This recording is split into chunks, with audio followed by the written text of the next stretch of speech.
Ang lahat ng opinyon, pagtingin, pananaw o kuro-kuro ng mga bisita at panauhin o mga anchors o host sa programang ito ay sarili at tanging opinyon at pananaw ng mga nabanggit at hindi opinyon o pananaw ng Aliw Broadcasting Corporation, mga producers o mga namamahala ng Aliw Broadcasting o anumang organisasyon na affiliated sa network at kailanman ay hindi iniendorso ng Aliw Broadcasting Corporation ang mga nabanggit na opinyon at pananaw sa programa.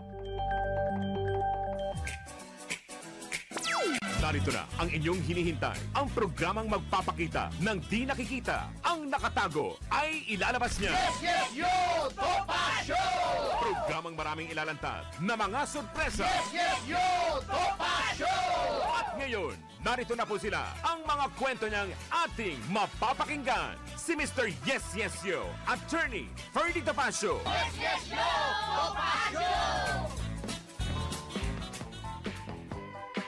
Yahoy!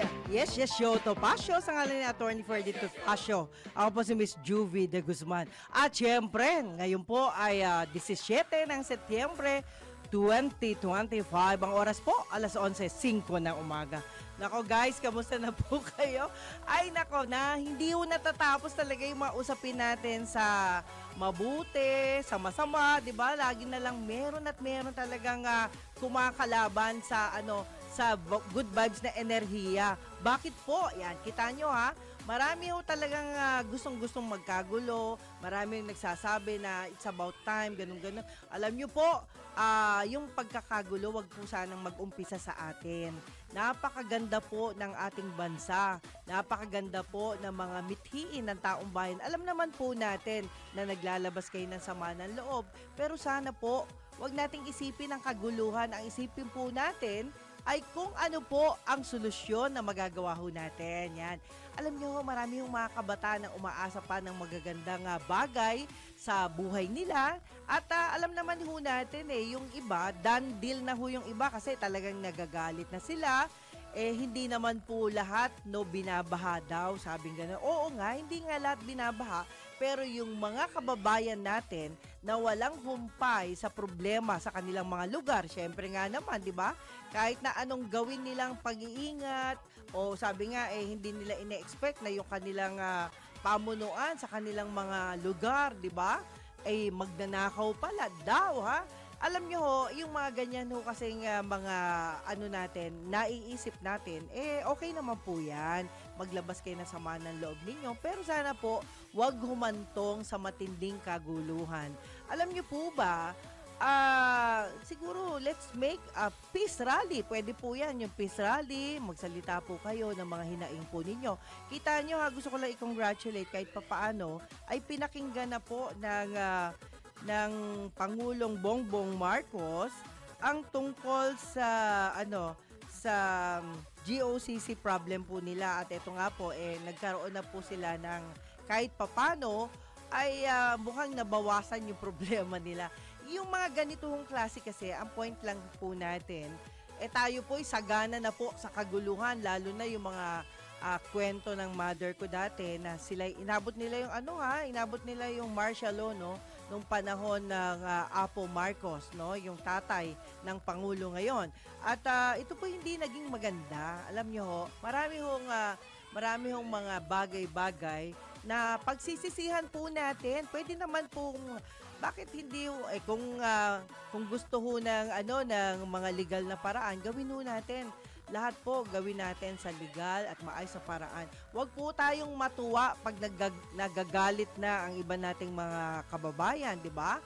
Huwag tayong matuwa kapag nagkakagulo na. Diyos ko po, alam niyo, yung pagkakagulo po ay sasamantalahin po yan ng mga bad guys, no? Hindi po lahat ng sumasali sa rally ay masasamang tao. Tandaan po natin yan. At lahat po sila ay may kanya-kanyang dahilan bakit nila ginagawa ito. At usually talaga kapag may ganitong malaking rally, talaga naman pong pinagkakaguluhan. Yan. Kaya congratulations kung maganda ang adhikain ninyo sa pagkakaroon ng rally. At para ho sa kaalaman ng iba, ay ayon sa pamunuan, ito po, may nagkakalat po kasi na ang INC daw po ay kasama sa rallying ito. Hindi po totoo yan. At meron nung gumagawa ng mga fake news. na ang INC po o Iglesia ni Cristo po ay sumasali sa ganitong klase ng rally. Hindi po. Awa ng Diyos po, hindi naman po. Ang gusto ho kasi ng pamunuan ay mapayapang pakikipag-usap. Kung dati ho naggawa po yung peace rally, 'di ba? Yun lang po. Hanggang doon lang po. At hindi po hinahangad ng pamunuan na magkaroon ng kaguluhan kasi lahat po ng mga ideya po na yan ay kanya-kanyang gusto ho ng iba yan. At wag po kayong maniwala kaya yung mga miyembro ng Iglesia ni Cristo, hindi po kasali ang grupo na ito sa anumang rallying magaganap o pinaplano o nangyayari ngayon na rally na sinasabi po nila, hindi po kaanib, hindi po kasali ang Iglesia ni Cristo. Para malaman ho ninyo, kasi baka ho nami-mislead kayo, lalo na yung iba nating mga kababayan na alam naming hindi lahat maganda ang sinasabi about sa grupo na ito, pero kanya-kanya ho tayong pananaw sa buhay. Ang importante po, ipanalangin po natin na wala hong masaktan, wala hong mamatay ng dahil ho dito. Alam nyo, yung init ng panahon, yung ulan, di ba? Yung gutom, lahat ho yan ay nagbibigay ng karamdaman o sakit sa ating mga kababayan, lalo na yung mga elders. Hindi po yan lahat malakas. Sana ho, isipin po ninyo yung sitwasyon po ninyo. Huwag kayong sali ng sali sa mga ganitong malakihang pakikibaka daw. Ito naman po, alam nyo ho, tayo naman po may sarili ding pananaw sa buhay, pero mas gustuhin pa ho natin yung naganap last time, the peace rally lang po. Ang gandun lang po at wala na pong iba dahil lahat po ng ginagawa ng mga kapatiran po ay galing lang sa Biblia. Hindi na po sumusobra dyan. Ngayon, kung merong nagagalit sa mga grupo nito, okay lang po yun. Kasi kayo, may sarili kayong relihiyon, may sarili kayong pinaniniwala. Okay lang po yun. Dahil marunong pong rumispeto ang sino mang tao, sino mang grupo. Rumirespeto kami sa inyong mga pananaw. Basta ayaw lang po natin ng kaguluhan, ayaw lang po natin ng merong mamamatay o masasaktan. Alam nyo po ba? Huwag niyong isisi yan sa gobyerno kung merong magkaroon ng casualty. At yung mga transport sector naman, ayan po, ipananaw po nila sa buhay. Irespeto din po natin sila dahil meron po silang hinaing na nais din ipaabot sa ating Pangulo o sa ating gobyerno. Ayan, yung mga gobyerno natin, kita nyo hindi ho lahat hindi ho lahat matino. Kasi alam mo natin, may iba silang pananaw sa buhay. Naguguluhan nga daw po, ilan sa mga kakilala natin naguguluhan. Ano ba daw po itong party list na to? Actually, yung party list, hindi ho natin agad-agad malalaman kung sino ang kumakatawan ng mga party list na tinatawag. Pero po, syempre po bilang isang botante, tayo pong mga tao, botante po, ay maging responsable din po tayo. Huwag nating isisi kung nanalo sila. Wala tayong magagawa doon. Maraming kanya-kanyang mga suhestyon, kanya-kanyang kaisipan, at wag po nating ipamana ang magulong bansa o sira-sirang bansa, di ba? Wag nating ipamana ang magugulong kaisipan ng ating mga kababayan, di ba? At kawawa naman po yung mga bagong sibol, yung mga tao na naghahangad po ng kabutihan. Ay, yung problema po, nandyan na yan di ba? Nagkabukingan na nga po at meron na nga pong nakuha na mga tao, no, na noon ayaw magsalita dahil po sa kanilang pagkaka-interview ng mga dati pa, no, ay nabuking nga po at mula sa kanilang mga bibig ay nalaman po natin na ganun ho pala ang kalakaran kapag may proyekto, taon-taon ho pala ganyan sila, no? At anyway, kung kumikita man sila, siguro ho nasa na ho yan, nasa pamunuan na ho yan. Sila po ang magpasya kung sino po yung mga concern dyan sa grupo na sinasabi ho nating mga kurap. Wag po tayong mananakit, wag po tayong maninira, naku, wag po nating gawin yan. Hindi tayo bayolenteng tao, mga Pilipino. Tandaan po natin, sa ibang bansa po, inirerespeto ang mga Pilipino. Hindi po tayo magnanakaw sa ibang bansa, hindi po tayo naninira ng sasakyan, hindi po tayo nagbubukas kotse, hindi po tayo akyat bahay. Yan. Panindigan po natin na pagiging mahusay natin Pilipino. Huwag natin gayahin yung nangyayari sa Indonesia, sa Cambodia, sa Nepal. Hindi ho maganda yun. alalahanin po natin yung kinabukasan ng Pilipinas. Hindi po nakukuha ang isang mabuting bansa sa kaguluhan. Tandaan po natin yan dahil tayo po ay kung may mga isip tayo, isipin po natin sino yung mga natitirang tao sa gobyerno na pwede natin pagkatiwalaan. Doon po tayo. Umasa tayo sa mga tao na hindi nababayaran, hindi po magnanakaw, hindi po nabibigyan ng pera para lang magsalita ng kasinungalingan, di ba? So, lagi pong gano'n na lang isipin natin at sana po magtulong-tulong tayo. Maging payapa po ang ating kalooban. Yun po ang importante mga kapatid kasi hindi ho tayo makakatulong kung sasali po tayo sa kaguluhan. Mahalin po natin ang bansa natin. Marami ho tayong likas na problema. Yung pong bagyo, isipin ho natin sa isang taon halos 20 o higit pa na bagyo ang dinaranas ng Pilipinas. At ito pong bagyo na to, hindi po ito gawa ng tao kundi gawa ng kalikasan. Yun po ang gawin natin mga kaibigan. Well, pansamantala ay meron muna tayong balita para ho sa Yes Yes Show Topacio. Sa ngalan po na Yes Yes Show Topacio. Okay, sinimulan na ng Transport Group na Manibela ang 3 araw na tigil pasada bilang protesta sa katiwalian at maanomalyang flood control projects ng pamahalaan. Pinangungunahan ito ni Manibela President Mar Balbuena ang pagtitipon ng mga kasapi sa Pilcoa Commonwealth Avenue. Ayon kay Balbuena, bilyon-bilyong piso ang nakukolekta mula sa buwis ng produktong petrolyo, ngunit napupunta lamang umano sa bulsa ng mga tiwaling kontraktor at opisyal ng gobyerno. Bukod sa isyu ng katiwalian, nananawagan din ang grupo na ibalik ang 5 taong prangkisa ng tradisyonal na jeepneys sa gitna ng isinusulong na modernisasyon program. Samantala, inanunsyo ng isa pang transport group na piston na magsasagawa rin sila ng kilos protesta laban sa korupsyon simula bukas. Yan. Okay po yan, no? At yan po ang balita para ho sa kanila. At syempre, yan, meron ho tayong, meron ho tayong ilang, tanggap muna tayo ng report mula kay Patrol 24, June Samson. Eleksyon para Pernalias sa BARM tuloy pa rin kahit naka-TRO ang Autonomy Act sa rehiyon. Okay. June Samson. Yes, Ate Juby, pag-uusapan muna sa Commission on Elections ang bangkang deployment o paghahatid ng lahat ng kagamitang gagamitin para sa kauna-unahang Bangsamoro Autonomous Region in Muslim Mindanao parliamentary elections na idarao sa October 13. Sinabi ni Chairman George Erwin Garcia na natapos na kasi ang pag-iimprenta at verifikasyon sa mahigit 2.2 million na balota at kasalukuyan ng ipinapadala mga ito kasabay ng mga makina sa iba't ibang lalawigan ng BARMM. Batay sa deployment, pinakamaraming balota ang nakalaan sa lalawigan ng Lanao del Sur na sinundan ng Maguindanao del Norte, Maguindanao del Sur, Tawi-Tawi, Basilan at ang Special Geographic Area. Target ng COMELEC na maipadala o matapos ang lahat ng election paraphernalia sa BARMM bago sumapit ang September 30. Kahapon ay nagpalabas ng temporary restraining order ang Korte Suprema na pumipigil sa implementasyon ng Bangsamoro Autonomy Act No. 77 kaugnay sa paglilipat ng 7 distrito na nakalaan sana sa Sulu.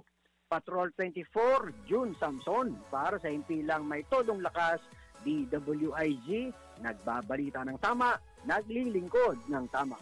Okay, maraming salamat po. Isa pang report mula kay Patrol 19, Celi Ortega Bueno. Caucus ng Komisyon on Appointments kanselado dahil sa inaasahang pagpapalit liderato ng Kamara. Miss Celi Ortega, yes. Okay, dahil nga sa inaasahang pagpalit ng Speaker ng Kamara de Representantes, kinansela muna ni Senate President Vicente Soto III ang nakaschedule sana ngayon na caucus ng Commission on Appointments. Ayon kay Soto na siyang chairperson ng CA, hiniling kagabi ni Congressman Ramon Huicon Jr. na Vice Chairman ng CA na i-cancel muna itong kanilang meeting dahil magkakaroon ng pagbabago sa liderato ng Kamara ngayong araw. Ito sana ang unang pulong ng Commission on Appointment sa ilalim ng pamumuno ni Senate President Soto. Nang mapalitan ang leader ng Senado, napalitan din ang mga senador na miyembro ng CA na posible ring mangyari sa membership ng mga kongresista sa Commission on Appointments dahil sinaasahan na pagpapalit ng kanilang liderato. Ito sa Patrol 19, Sally Ortega Bueno para sa Intilang Metodong Lakas sa DWIC. Nagbabalita ng tama, naglulungkod ng tama. Kapag may bagong balita, naka-on air, agad-agad, DWIC Patrol Report! Yahoy! Yes, yo, Topacio. Maraming salamat po. Ayan. At talaga na si Ma'am Juday, talagang biglang-bigla. Anyway, napakaswerte natin. Kita nyo, nakukuha natin yung mga balitang totoo. Dito lamang po yan, no? Ang tamang balita sa DWIC. Okay, samantala, nag-deploy ang Office of the President Department of Transportation, Philippine Coast Guard at Philippine Ports Authority ng mga bus at truck sa ilang ruta sa Metro Manila. Ito ay upang alalayan ng mga pasahero na may stranded sa ikinasang tigil pasada ng ilang transport groups bilang pagtutol sa korupsyon sa bansa ayon kay DOTR. Alinsunod dito sa utos ni Pangulong Ferdinand Marcos Jr.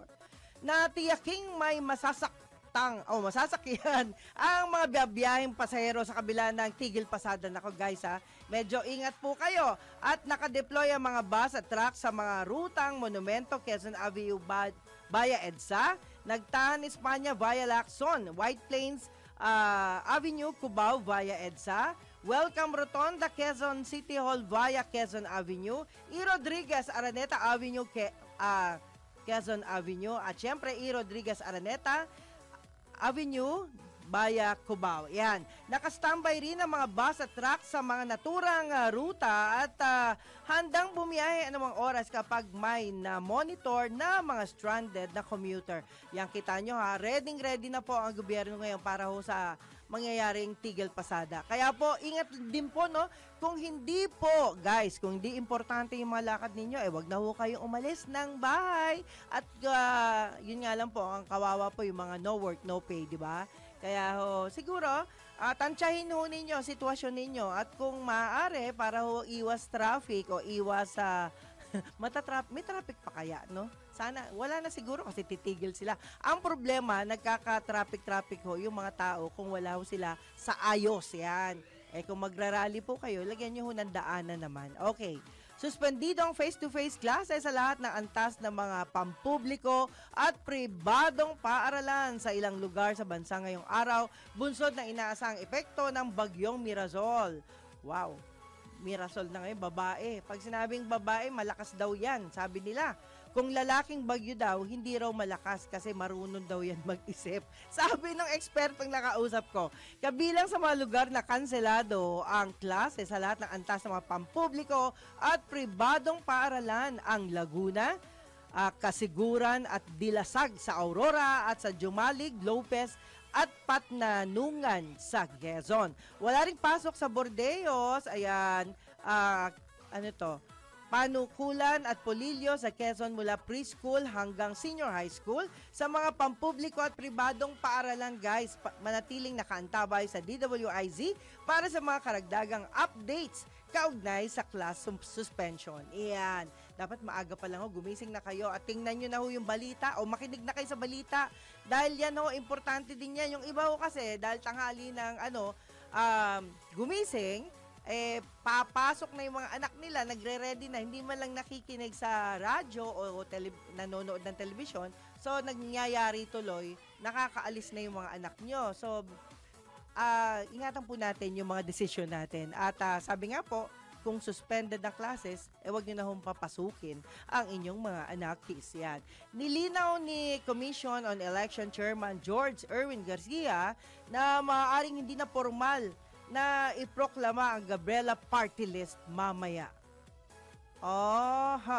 Ayon kay COMELEC Chairman Garcia, kadalasang binibigay na lamang ang kopya ng Certificate of Proclamation sa mga late na ang proklamasyon. Nilinaw din ang poll body chief na walang kinalaman sa kanselasyon ng Duterte Youth Party List ang pagkaupo ng Gabriela sa pwesto dahil nakasaad anya sa batas na kinakailangang 20% ng miyembro ng Kamara ay mula sa party list. Yan. Sa paglilinaw po yan ng COMELEC.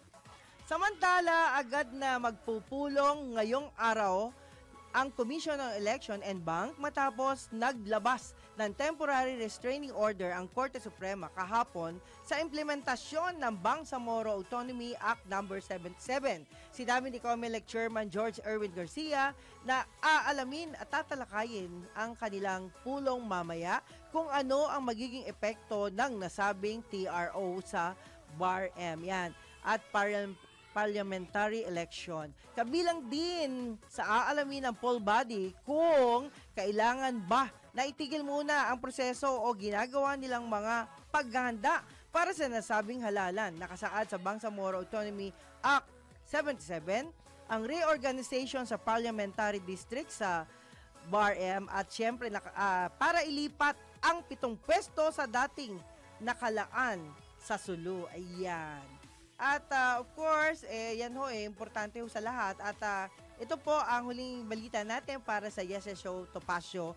Mamaya na lang ho. Pagkatapos ng ilang paalala, yan, time check muna tayo sa ngalan ni Attorney Ferdy Topacio. Ang oras po, alas 11:26 ng umaga. Yahoy! Yes, yes, show Topacio. At syempre, nagbabalik po inyong lingkod, Juvie de Guzman. Sa ngalan po yan ni Attorney Ferdy Topacio. At ngayon po mga kaibigan ay nakikiramay po kami sa pagyao ng butihing ina ni Engineer Wenner Contehino na si Mama Edith Contehino ng Santa Cruz, Laguna para sa mga kaanak ni Ginang Edith Contehino, ina ni Engineer Wenner Contehino, ang kanyang labi nakalagak sa Balubayan. Yan, Funeral Chapel, Santa Cruz, Laguna at nakatakdang ihatid sa huling hantungan sa Sabado, September 20. Yan, nakikiramay po kami. Yan, Kahiner Contehino. Alam nyo, ang mamatayan ng isang ina o magulang ay talagang napakalungkot niyan. Pero talagang kinuha na siya ni Lord. But anyway, nandyan na. Ayan, nandyan na. Bago tayo bumati, mamaya na tayo babati. Mga kaibigan, nasa linya na. Ang pinakahihintay ko, alam nyo, pag ito nagsalita, walang walang fake news. Calando Marquez, National President ng LTAP. Magandang umaga po, Calando. Ay, good morning, Ma'am Jovi. Good morning, sir. Sa lahat ng milyon-milyon nanonood at nakikinig sa iyong programa. Wow, milyon-milyon. Kuya, anong update natin? Kasi talagang malapit na yung inyong schedule, di ba? Oo.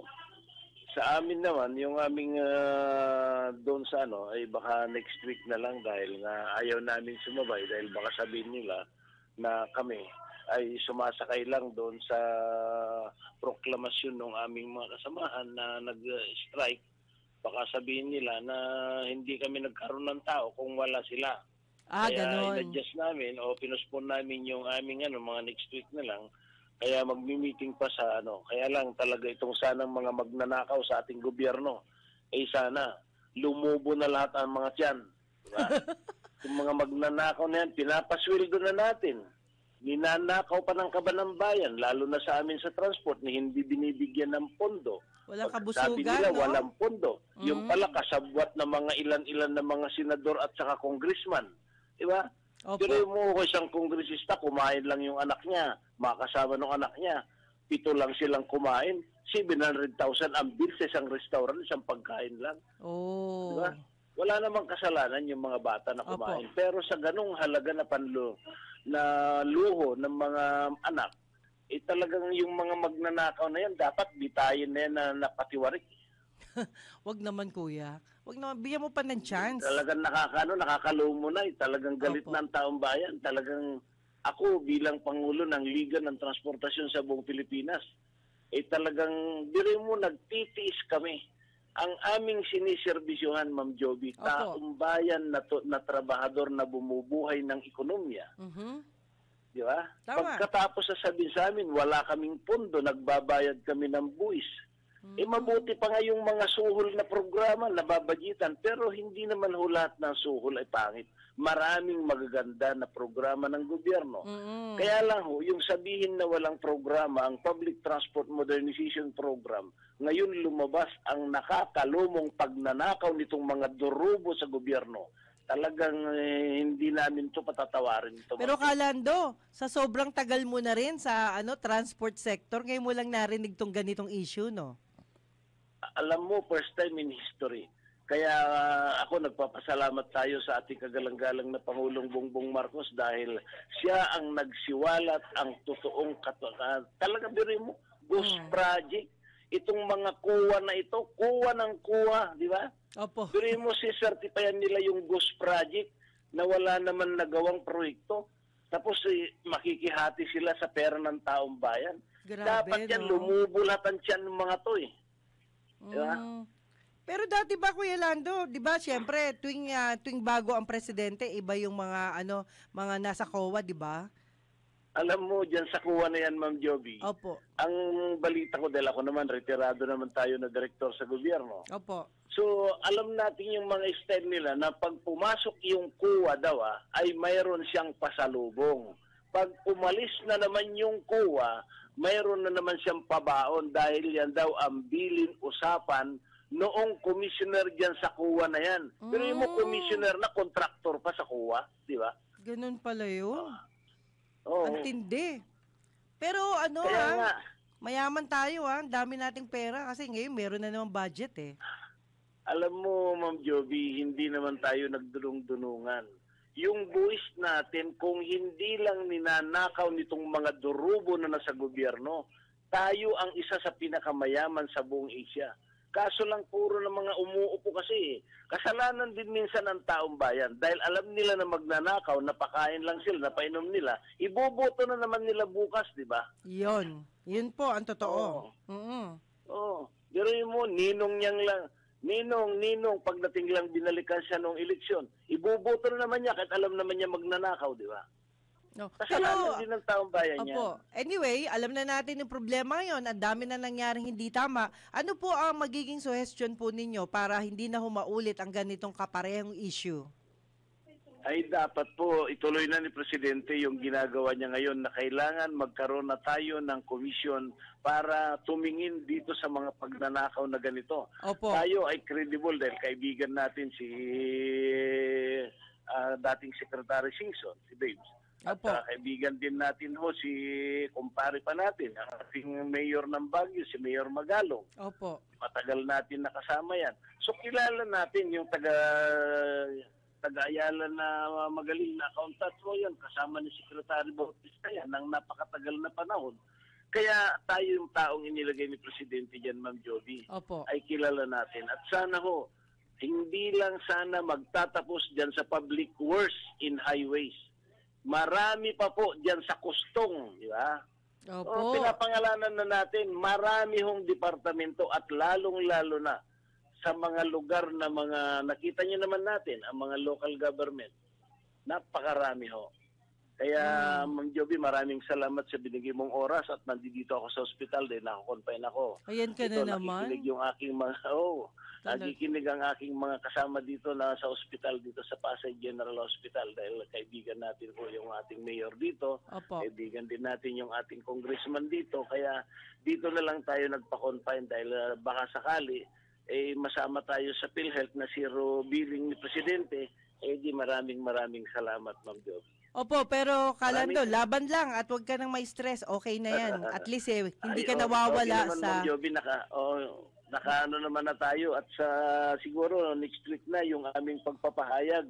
Sige po. Doon sa aming transport sector kasama sila paring Obet Martin sa Pasang Mazda, Opo. Pegyodap, Altodap, Stop and Go, Opo. lahat ng mga transport sector kasama namin ang mga truckers at tricycle. Yan. Dahil talagang hindi na kami papayag dito, Ma'am Joby. Opo. Nalukuhin pa tayo itong mga magnanakaw sa gobyerno. Yun na. Maraming salamat, Ma'am Joby. Salamat po. Mabuhay po kayo, Kalando Marquez. Ay. Okay mga kaibigan, medyo nalungkot tayo. Nasa ospital pa si Kalando. Hindi niya sinabi kanina. But anyway, sana po ay Kalando, alam kong lagi ka na lang magkakaproblema rin sa kalusugan mo. Pero sana po, get well soon ha. Mahirap din yung ano talaga, no? Iba talaga yung leader di ba?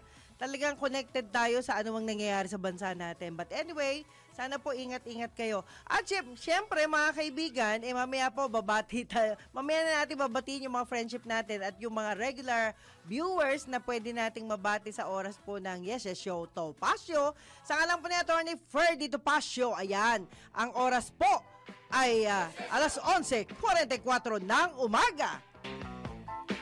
Yes! Yahoy! Yes, Yes Show Topacio. Ayan, sa huling bahagi po ng Yes, Yes Show Topacio, ang oras po, alas 11:47 ng umaga. Sa ngalan po yan ni Atty. Ferdy Topacio.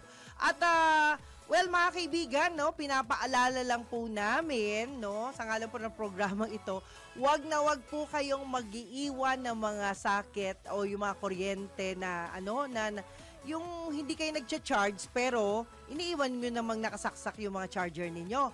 Yan po ay pinagmumulan daw ng sunog ayon sa eksperto. At dahil po yan, may mga wattage po kasi yan na maaaring hindi angkop dun sa charger ninyo. At pag naiwanan po ninyo, naku po, baka pag uwi nyo ng bahay, isunog na yung bahay nyo. Kaya mag-ingat-ingat po tayo. Ito po yung paalala lamang. At sana po, wag lang tayong makalimot. Lalo na yung mga palagamit ng cellphone. Siyempre, lalo na ginagamit nyo yan sa trabaho nyo, yung mga computer nyo. Ingatan nyo po yung inyong mga gamit na ma-damage o magkasunog kayo. Well, happy birthday again. Ayan. Of course, kay Boss Randy Cabangon. Happy birthday! Yes, at saka kay Sir Braggy Braganza. Ayan. Mabuhay po mga birthday celebrant at hindi lang po yan. Lahat ng mga may birthday today. Happy birthday po sa inyong lahat. Happy birthday! Yes, thank you, June. At syempre, at dahil nga po, nanonood ang mga taga Cavite, Emmy Fur, hi, thank you. At saka si Chandria, ay sabi nga si Chandra, yan, The Angel's Kick. At wag daw kakain, ay ito may paalala po yung mga, mga shipping company, no? Wag po tayong kakain ng mga candy na galing po sa mga pasahero. O kaya, alam nyo ho, minsan ho pala, hindi ho naman lahat, no? Pero maganda na rin po nag-iingat. Yung pawalang candy po ay nilalahukan minsan ng droga. Yan. Ingat po tayo. Matakin yung candy kinain nyo, kala nyo okay lang, no? Hindi po. Kasi isang seafarer po ang nakaranas po na siya po ay kumain ng candy naiwan ng pasahero. Aba, tinikman, hindi kinain, no? Nung nagkaroon ng checkpoint ang, alam nyo, yung drug test, naging positive po siya because yun ang naalala niyang nakain niya that time. Yan.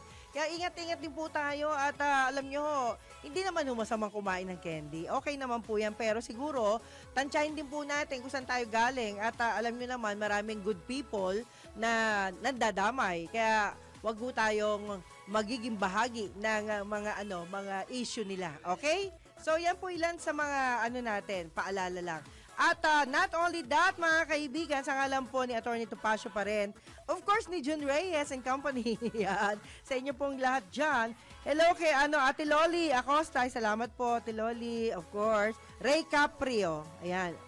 Ray Carpio. Ayan. Si Sir Ray Carpio. Sana mag-guest namin kayo. Ito po yung may-ari ng isang hotel. Malapit daw dito. Ayan. Si Sir Ray Carpio. Yan. Rotary Club of, doon ko siya na-meet sa Rotary Club of Caloocan. Yan. Hello din kay Katirso Peralta. Ang pag-uugali ng isang tao ay refleksyon ng kanyang pagkatao. Kung napupuno ng galit ang kanyang puso, ay lilitaw ito sa kanyang kilos, salita at gawa. Salita at gawa. Subalit kung ang kanyang puso naman ay natatamnan ng kabutihan at pag-ibig sa kapwa, ito ay nararamdaman sa kanya, hindi man siya magsalita. Mabiyayang araw po sa ating lahat daw, sabi ni Katirso Peralta. Yan. Salamat po, Katirso, sa inyong paalala. At syempre, hello din sa mga friendship natin. Attorney Norbin ng Quezon, Manila, MLQU. Yan, MLQU. Yan. Admin, yan. Salamat po sa inyo. Attorney Glenn Chong, mabuhay po kayo. Of course, yan. Attorney Malyari family, yan. Wala na si Atty. Milyari. Yung family na lang niya. Mabuhay po kayo. Yan. At hindi lang po yan. Hello din kay Boss Macnil Rante. Hi, hello po, attorney. Yan. Si Marivic Portades. Thank you ha, Marivic. Naku, napakasip. Alam nyo, yung mga ina po ng mga dinadala nating mga beauty queen, winner, diyan sa farmers. Alam nyo po ba, nakakatuwa? Kasi sila mismo pala nananahin ng mga damit ng mga anak nila. Can you imagine, no? Lalo na si Marivic. Si Marivic, matyagang manahin ng mga sequins yan. Ba, maganda yan. At of course, kesa bumayad kayo sa iba, nako, alam nyo, nagpa-alter ako ng jacket. Nagpa-alter ako. Ang siningil sa akin ay 800 pesos. Mahal yun, ha? Pero, ang nakakalungkot, hindi naman po tama yung gawa. Yan, medyo malungkot ho ako dyan. Sayang yung 800, di ba? Kaya wag kayo basta-basta. Kung kaya nyo manahin, ako kayo na nga lang manahin. Ako nagsisinga ako, dapat ako na lang pala nagtahi eh. Pinatahi ko pa, nagbayad pa ako ng ganun kamahal. Well, anyway, ganyan po talaga. Melissa Kabuyaw, hi, mabuhay ka, yan. Oho, salamat po kay Ma'am Veronica Estrada Lim. Hi, sister, yan. Kay Josephine Salvador and family ng Rosario Medical Center, dyan sa Guagua, Pampanga. Mabuhay din kayo. Ed Buena, yan, salamat sa inyo. Naku, pasensya na yung iba yung nag-a-add sa akin sa Facebook kasi hindi ko na po kayo ma-accept dahil puno na daw. Yan, puno na. Pasensya na. Anyway, you can message me naman via Messenger or Telegram. Pwede kayo mag-message po dyan. At hello din sa lahat ng mga nanonood dyan from SM, Center Point. Mabuhay po kayo ha, lahat kayo dyan. Mapagwardya, mapa-empleyado, mabuhay po kayo ng lahat dyan. Ayan. At of course, yung magaganda nating pasasalamatan ko na, magaganda natin dito sa production at mga gwapo. Yan. Lalo na yung technical side natin, sila Ma'am Jen and company sa inyo po dyan. At hello din sa mga writers, sa mga newsroom. Mabuhay po kayo sa CA natin, of course. At syempre kay Juday, the only queen. Yan. At samantala, habol lang natin ito mga kaibigan, hahalili si Foreign Affairs Secretary Maria Teresa Lazaro bilang kinatawan ng Pilipinas sa gaganaping 80th United Nations General Assembly sa New York sa susunod na linggo. Ito'y matapos kanselahin ni Pangulong Ferdinand Marcos Jr. ang pagdalo sa nasabing assembly upang matutukan ang mga kasalukuyang problema ng bansa. Sa naturang pagtitipon, inaasahang pagtitibay ng kalihim ang commitment ng bansa sa multilateralism at paigtingin ang kampanya para sa non-permanent seat sa UN Security Council para sa taong 2027 hanggang 2028. Nakatakda naman na magtalumpati si Secretary Lazaro sa UNGA sa September 25. Okay, at samantala, inaasahan din ng Philippine Statistics Authority ang mas mataas na ani ng palay sa bansa hanggang September 2025 kumpara noong nakaraang taon. At syempre, ayon sa PSA, tinatayang aabot sa 3.94 milyong metriko tonelada ang produksyon ng palay ngayong quarter na mas mataas sa 18.4% kumpara sa actual na ani noong 2024 na 3.33 milyon metriko tonelada. Tumaas din ng 19.1% ang tinatayang harvest area kumpara noong nakaraang taon. Samantala, sa 1.69 million hectares na standing palay noong August 1, 57.2% ang nasa vegetative stage, 26.9% para sa reproductive at 15.9% naman ang nasa maturing stage. Nako, grabe, 'di ba, guys? At syempre, wag natin kalimutan si Beth Polintan and Beth Pineda ng Bukawi, Bulacan. Hi, ate, hindi kita makakalimutan. Of course, yung sister ko, Ate Josie Balimento and family.